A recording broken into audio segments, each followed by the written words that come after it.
নমস্কার বন্ধুরা, মিমিস রেসিপিতে সকলকে স্বাগত জানাই।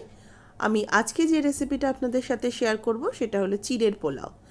চিড়ের পোলাও কিন্তু এমনই একটা খাবার যেটা বাচ্চা থেকে বড় সকলেরই খুব পছন্দের, এবং অফিসে কিংবা স্কুলের টিফিন বক্সে এটা কিন্তু আপনারা প্যাকিং করে দিতে পারেন, কিংবা সকালের জলখাবারেও কিন্তু চিড়ের পোলাও খেতে বেশ ভালো লাগে। সন্ধেবেলার ছোটোখাটো খিদেও কিন্তু মিটিয়ে দেবে এই চিড়ের পোলাও। আর তৈরি করব একদম ঝরঝরেভাবে ঘরোয়া পদ্ধতিতে চিড়ের পোলাওয়ের রেসিপি। কেমন লাগলো এই রেসিপিটা জানাতে কিন্তু ভুলবেন না। ভালো লাগলে অবশ্যই লাইক করবেন, শেয়ার করবেন সকলের সাথে, এবং অবশ্যই চ্যানেলটাকে সাবস্ক্রাইব করে নিয়ে পাশে থাকা বেল আইকনটা প্রেস করে দেবেন।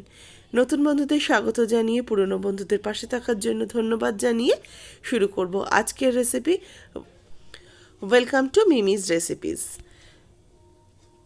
আমি এখানে চিড়ে নিয়েছি, একটু মোটা দানা চিড়ে নিয়েছি। জেনারেলি যে চিড়েটা একটু পাতলা হয় সেটা দিয়ে কিন্তু পোলাও হয় না।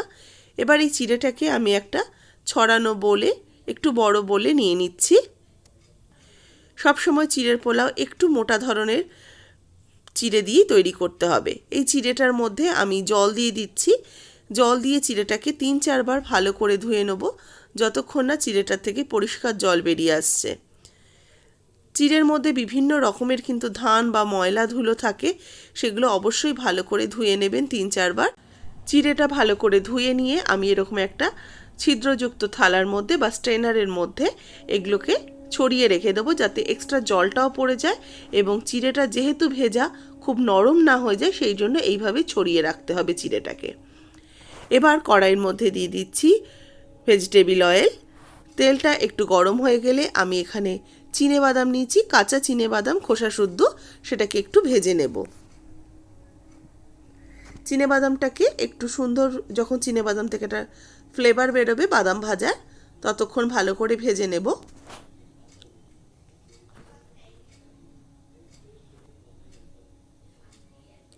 আপনারা এই বাদামের পরিবর্তে কিন্তু কাজুও ব্যবহার করতে পারেন। আমি বাদামটা ভাজা হয়ে গেছে, এবার বাদামটাকে একটা প্লেটের মধ্যে উঠিয়ে রাখছি।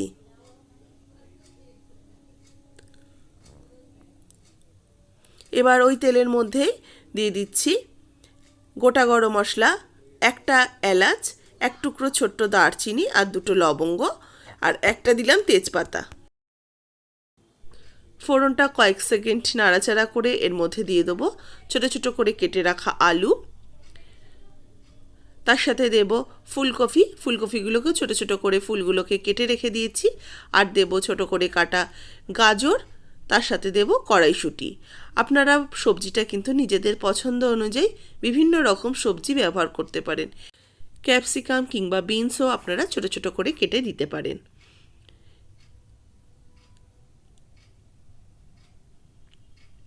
এবার এই সবজিটার মধ্যে স্বাদ মতো লবণটা অ্যাড করে দিলাম।